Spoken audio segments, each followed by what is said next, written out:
انت زعلان ليه يا اسطى؟ ما تزعلش. فالابتسامة في وجه اخيك صدقة. ما تزعلش عشان انت منزل فيديو ما ضربش معاك على اليوتيوب. دي حاجة تسعدك، لانك انت ما نجحتش دلوقتي، هتنجح بعدين. خلي عندك صبر وطموح. الصبر شيء جميل. فالابتسامة في وجه اخيك صدقة. ابتسم، لا تزعل، ما تزعلش. ما تزعلش عشان فيديو ما ضربش معاك النهارده يضرب معاك بعدين. اهم حاجة انك يا اسطى تكون عندك ايمان بربنا.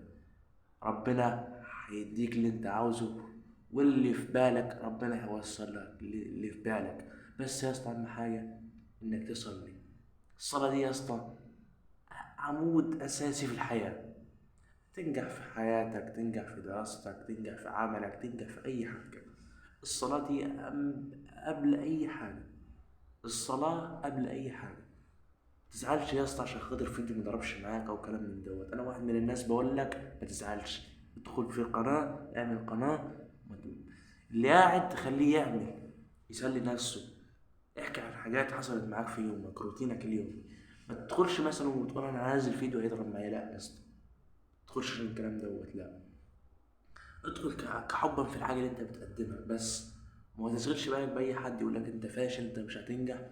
انت هتنجح وهتوريه بعد كده. وهيجي معاك ويقول لك نجحني، تقول له لا. انا واحد من الناس، كان الناس كلها بتقول إيه انت فاشل، انت مش عارف ايه. صح، انا ما نجحتش بقالي كتير على اليوتيوب ده، ما نجحتش. وانا عامل كذا قناه قبل كده. كنت على التيك توك وكان عندي حساب واتسرق مني واتخنقت وحاجه تقرف بجد.